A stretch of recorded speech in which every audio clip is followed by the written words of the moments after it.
என்னப்பா அம்மாவை அழைச்சிட்டு எங்க போயிட்டு வரேன்? காலையில இருந்து ஆபீஸ் கூட வரல.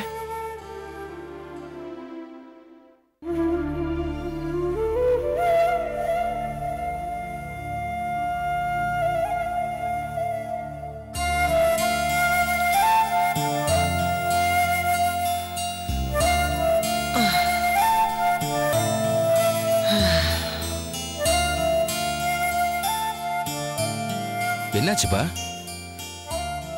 கோதை சொன்ன எல்லா இடத்துலையும் அவரை தேடி போய் பார்த்தோம். ஒரு தகவலும் கிடைக்கல. எப்படி நான் கிடைப்பேன்? எப்படி கிடைப்பேன்?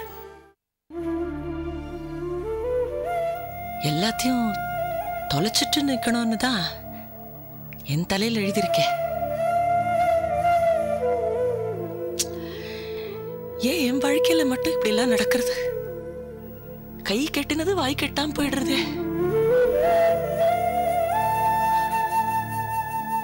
என்ன ஜென்மம்னா? என்ன ரங்கம் இது? ஏன் இப்படி எல்லாம் பேசிட்டு இருக்க? இப்ப என் மனசுல என்ன தோன்றது சொல்லட்டுமா? உன் அப்பா பத்தி உங்ககிட்ட சொல்லாமலேயே இருந்திருக்கலாமேன்னு தோன்றது. ஹாஸ்பிட்டல்ல சேர்த்தது உங்க அப்பா தானே, நான் அவசரப்பட்டு சொல்லிட்டேன். உங்ககிட்ட சொல்லாமலேயே நான் மட்டும் முயற்சி எடுத்து அவரை தேடி கண்டுபிடிச்சி உன் முன்னாடி கொண்டாந்து நிறுத்தியிருக்கணும். உன் அப்பா உயிரோட இருக்காருன்னு தெரிஞ்சதும் அந்த சந்தோஷத்திலையும் ஆச்சரியத்திலையும் அதை கேள்விப்பட்டா நீயும் சந்தோஷப்படுவேங்கிற எண்ணத்திலையும் நான் அவசரப்பட்டு உங்ககிட்ட சொல்லிட்டேன். இப்ப நீ அவரை பார்க்க முடியாம படுற கஷ்டத்தை பார்த்து என்னால பொறுக்க முடியல ரங்கம். என்ன என்னாச்சு? நீ தாத்தாவை பார்த்தேன்னு சொன்ன இடங்கள் எல்லாம் அப்பா அம்மா போய் தேடி இருக்காங்க. அவங்க தாத்தாவும் பார்க்கல, அவரை பத்தி எந்த தகவலும் கிடைக்கல.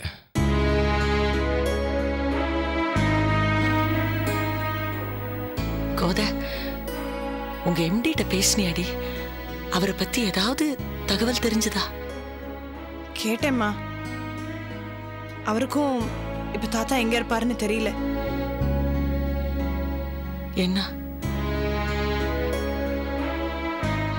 அவர் எங்க இருக்காரோ, எப்படி இருக்காரோ? ஆஸ்பத்திரியில இருந்து உடம்பு சரியில்லாத இருக்கிறப்பவே கிளம்பி போயிட்டார்.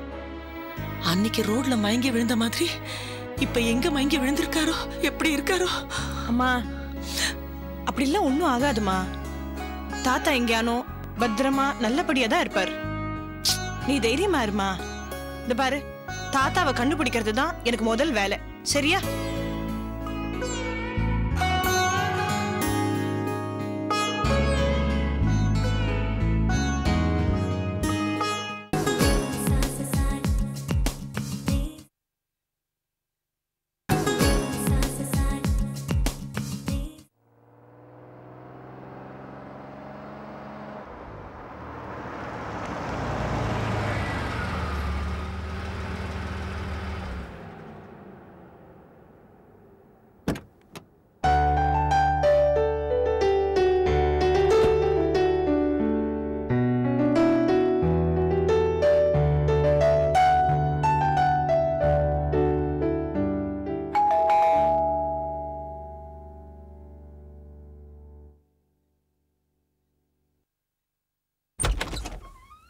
Excuse me, I am Ranganathan, Google Software Systems கம்பெனியோட MD. வாங்க சார், வாங்க வாங்க, உள்ள வாங்க, உட்காருங்க. தேங்க்ஸ். உட்காருங்க. கோதை, ரங்கம். இதோ வந்துட்டேன்.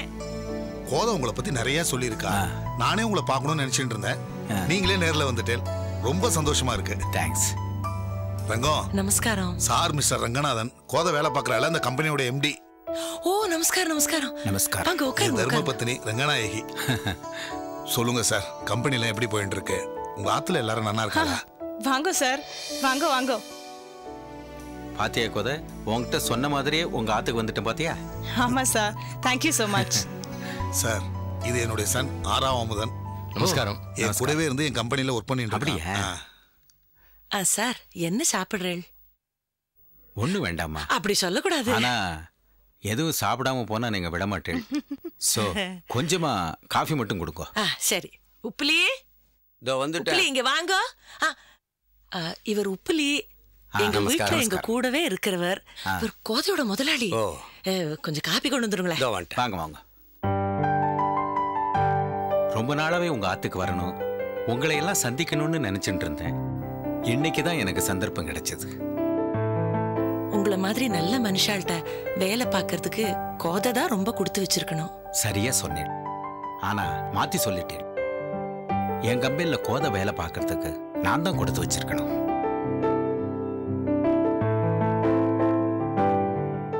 எது எப்படியோ என்னுடைய லாபம் உங்களுக்கு நஷ்டமும் முடிஞ்சிருத்து. என்ன பார்க்கிறேள்? உங்க கம்பெனிலேயே கோதையை நீங்க வேலைக்கு வச்சிருந்தேன்னா எனக்கு இந்த லாபம் கிடைச்சிருக்குமோ? அதை சொன்னேன். எங்க கம்பெனில தான் வேலை பார்க்கணும்னு சொன்னோம். அவ தான் பிடிவாதமா முடியாதுன்னு சொல்லிட்டா. அப்படியா? நான் நம்ம கம்பெனிலே வேலை பார்த்திருந்தேன்னா சாரோட அறிமுகமும் அவரோட பாராட்டும் எனக்கு கிடைச்சிருக்குமா? கோதை சொல்றதுல நியாயம் இருக்கு. அப்புறம் நான் இங்க வந்தது உங்களை பார்க்கறதுக்காக மட்டும் இல்லை. பெரிய ஒரு விஷயத்த கோதை என்கிட்ட சொன்னா, அதை பத்தி விசாரிச்சுட்டு போலான்னு தான் வந்தேன். தேங்க்ஸ். ஆமா சார், நானும் ரங்கமும் ஒரு நாள் கார்ல போயிட்டு இருந்தப்போ பெரியவர் ஒருத்தர் ரோட்ல மயங்கி கிடந்தார். அவரை காப்பாத்தி ஹாஸ்பிட்டல்ல கொண்டு போய் சேர்த்தோம். ஆனா அவரு ராவோட ரவா யாருக்கிட்டையும் சொல்லிக்காம எங்கேயோ போயிட்டார். அவர் உங்களோட? அவர் என்னோட மாமனார் தான், ரங்கத்தோட அப்பா. ரோட்ல மயங்கி கிடந்தவர் ஹாஸ்பிட்டல்ல கொண்டு போய் சேர்த்தப்போ அவரை எனக்கு அடையாளம் தெரியல. ஆனா மனசுக்குள்ள ஒரு சந்தேகம் என்னவோ உறுத்திண்டே இருந்தது. ஆத்துக்கு வந்த உடனே அவரோட பழைய போட்டோவை எடுத்து பார்த்தேன். என் சந்தேகம் ஊர்ஜிதமாயிடுச்சு சார். ஹாஸ்பிட்டல்ல நான் அவரை பார்த்திருந்தேன்னா இப்ப பறி கொடுத்துருக்க மாட்டேன் சார். அதிர்ஷ்டம் தபால்ல வரத்துக்கு முன்னாடி துரதிர்ஷ்டம் தந்தியில வந்துடுத்து. ரொம்ப பர்சனலா கேட்கறேன்னு தப்பா நினைக்காதள். பெரியவர், அதான் உங்க அப்பா, உங்களை விட்டு பிரிஞ்சு போனதுக்கு என்ன காரணம்?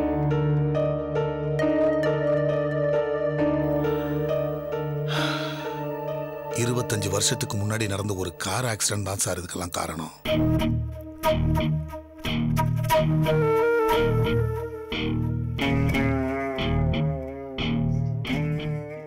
அப்பவும் இந்த மாதிரி தான் ஹாஸ்பிட்டல்ல சேர்த்தப்போ சொல்லாம கொள்ளாம ஓடி போயிட்டார். இப்பவும் அதே மாதிரி சொல்லாம கொள்ளாம போயிருக்கார். ஒருவேளை அன்னைக்கு ஆக்சிடென்ட் நடந்தப்போ அவரோட மனநிலை பாதிக்கப்பட்டிருக்குமோன்னு நினைக்கிறேன் சார். இல்லப்பா, அவரை நான் 2-3 தடவை சந்திச்சு பேசியிருக்கேன். அவருக்கு மனநலம் ஒன்றும் பாதிக்கப்படல. இன்ஃபேக்ட் நம்மள எல்லாரையும் விட அவர் ரொம்ப தெளிவா இருப்பார். கோதை சொல்றது சரிதான். நிச்சயமா அவர் மனநிலை பாதிக்கப்பட்டவர் இல்லை. அப்போ ஹாஸ்பிட்டல் விட்டு அவர் ஓடி போறதுக்கு வேற ஏதாவது காரணம் இருக்குமோ? சார், அவர் எப்படியான கண்டுபிடிக்கலான்னா நீங்க வாங்கி கொடுத்த செல்போனும் திருடு போயிடுத்துன்னு கோதை தான் சொன்னா. அதை என் மச்சன கோவிந்தன் தான் எடுத்திருப்பானோங்கிற சந்தேகம் எனக்கும் கோதைக்கும் இருக்கு. ஆமா சார், கோதையும் அதான் சொன்னா.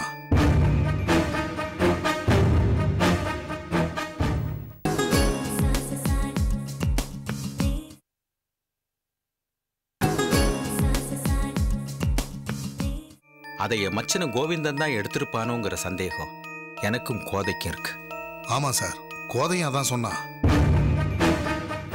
இப்ப அவர் எப்படி கண்டுபிடிக்க போறோம்? நீ மறுபடியும் கவலைப்பட ஆரம்பிச்சுடாத. நான், கோதை, மிஸ்டர் ரங்கநாதன் எப்படி அவரை தேடி கண்டுபிடிச்சிருவோம். அதோட அவர் எங்கெல்லாம் போவாருங்கிறது எனக்கு தெரியும். எப்படி அவரை கண்டுபிடிச்சு உங்களேண்ட கொண்டாந்து சேர்க்கிறேன். போதுமா? சார், பெருமாள் தான் உங்க கூடவே இருந்து இதை நடத்தி கொடுக்கணும். உங்களெல்லாம் சந்திச்சதுல எனக்கு ரொம்ப சந்தோஷம். அப்ப நான் கிளம்புறேன். Sir, excuse me. சொல்லுமா. நீங்க தப்பா எடுத்துக்கலன்னா நான் உங்கள்கிட்ட ஒரு விஷயம் சொல்லணும். சொல்லு, கமான். அது உங்க மச்சினர் கோவிந்தனை பத்தி தான் சார்.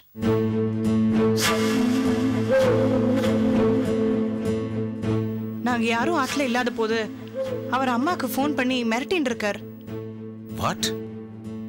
இது உங்களுக்கு ஷாக்கிங்கா இருக்கலாம். நானோ இது எனக்கு ஷாக்கே இல்லை. கோவிந்த இப்படி எல்லாம் பண்ணலைன்னா தான் எனக்கு ஷாக்கா இருக்கும். சார் நாங்கள் கூட போலீஸ்ல ஒரு கம்ப்ளைண்ட் கொடுக்கலான்னு தான் பார்த்தோம். ஆனால் கோதை தான் எங்களை தடுத்தா. ஏமா தடுத்த? கம்ப்ளைண்ட் கொடுத்துருக்க வேண்டியதானே? சார், உங்களை கன்சல்ட் பண்ணாம அப்படி செய்யறது முறையில்லைன்னு தான் நாங்கள் கம்ப்ளைண்ட் கொடுக்கல. குடும்பங்களை சீரழிச்சு பார்க்கறதுல கோவிந்தனுக்கு ரொம்ப சந்தோஷம். இவனை என் மச்சனன் சொல்றதுக்கே நான் வைக்கப்படுறேன். முதல்ல என் குடும்பத்தை சீரழிச்சா, இப்போ உங்க குடும்பத்து மேல குறி வச்சிருக்கான். சார், எங்க மேல விரோதம் பாராட்டுற அளவுக்கு அப்படி நாங்க என்ன சார் தப்பு பண்ணோம்? நான் செஞ்சிருக்கேனே. அவர் ஆபீஸ்ல எந்தவித குழப்பமும் எந்தவித தில்லு முள்ளும் பண்ணாம இருக்கணும்னு 24 மணி நேரமும் அவரை கண்கொத்தி பாம்பாட்ட கவனிச்சுட்டே இருக்கேன். அது அவருக்கு பிடிக்கல. நேரடியா என்கிட்ட மோத தைரியமும் இல்லை. அதனால இப்படி ஒரு வழி கண்டுபிடிச்சு நம்மளெல்லாம் பழி வாங்கிட்டு இருக்கார். சார், இவ்வளவு மோசமானவன் எதுக்கு சார் உங்க பக்கத்திலே வச்சுட்டு இருக்கேன்? வெளியில அனுப்பிட வேண்டியது தானே? அவன் என் கண்ணு முன்னாலேயே இருந்தா அவனோட அட்டகாசம் அளவுக்கு மீறி போகாதுன்னு நினைச்சேன். அது தப்புன்னு தெரிஞ்சு போச்சு. சீக்கிரமா இதுக்கு ஒரு முடிவு கட்டுறேன். சார் வேண்டாம், அவசரப்படாதீங்கோ. ஏன்னா பெரியவர் காணாம போனது, அவரோட செல்போன் தொலைஞ்சு போனது, அம்மாவுக்கு மிரட்டல் ஃபோன் வந்தது, இது எல்லாத்துலயும் கோவிந்தனுக்கு ஏதோ ஒரு சம்பந்தம் இருக்குன்னு எனக்கு தோன்றது. அதனால அது என்னன்னு கண்டுபிடிக்கிற வரைக்கும் நீங்க தயவு செஞ்சு கொஞ்சம் பொறுமையா இருங்கோ சார்.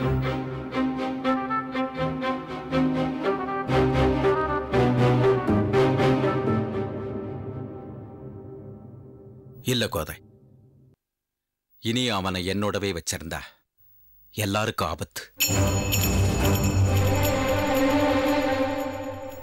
சரி சரி, அப்புறம் முதல்ல உங்க ஆத்துக்கு வந்துட்டு செல்போனு காணாம போனது, திருட்டு, மிரட்டல்னு கெட்ட விஷயங்களே பேசிட்டு போறது என் மனசுக்கு சரியா படல. அதனால போறதுக்கு முன்னால ஒரு நல்ல விஷயத்த பேசிட்டு போறேன்.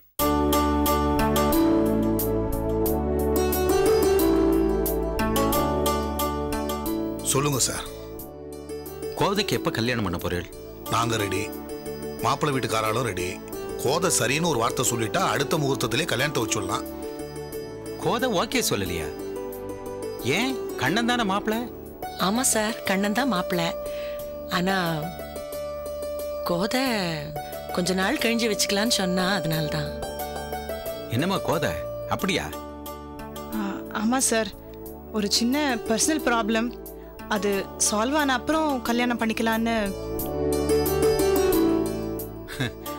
காரணம் இல்லாம நீ எதையும் செய்ய மாட்டேன்னு எனக்கு தெரியும். ஆனா ஒண்ணு, கல்யாணத்தை ரொம்ப நாள் தள்ளி போட்டுறாத. அப்புறம் கண்ணை இந்த கோதையை விட்டுட்டு யாராவது ராதையை தேடிட்டு போயிட போறான். நோ சார், அவர் பேரு தான் கண்ணனே தவிர பெண்கள் விஷயத்துல சீதையை தவிர வேற யாரையும் ஏறெடுத்து பார்க்காத ஸ்ரீராமர் தான் அவர். ரொம்ப சந்தோஷம். அந்த நம்பிக்கை உனக்கு இருந்தா சரி. அப்புறம் ராகவன், கோதை கல்யாணத்துல என்ன வெறும் விருந்தாளியை ட்ரீட் பண்ணிடாதீங்க. எனக்கு கோதையும் கண்ணனும் ஒண்ணுதான். இருந்தாலும் பிள்ளையாத்துக்காரனா இருந்து இந்த கல்யாணத்தை நடத்தி வைக்கணும்னு ஆசைப்படுறேன். கோதை கண்ணன் கல்யாணத்தை நீங்களே நடத்தி வைங்கோ, நாங்க விருந்தாளியா இருந்துட்டு போறோம். சார், நீங்க சொன்னா கோதை கண்டிப்பா கேட்பா. அவ பிரச்சனை சால்வ் ஆகிறதோ இல்லையோ, கல்யாணத்தை ரொம்ப நாள் தள்ளி போட வேணாம்னு சொல்லுங்க. ஏன்? அது ஒன்றும் இல்லை சார், எனக்கு கல்யாணம் முடிஞ்சாதான் சாருக்கு கிரீன் சிக்னல் கிடைக்கும், அதான் சொல்றேன். ஓ சரி, உங்களெல்லாம் சந்திச்சதுல எனக்கு சந்தோஷம். நான் புறப்படுறேன். சரி சார். சரி சார், வரம்மா. போயிட்டு வாங்க. வாங்க சார். நமஸ்காரம்.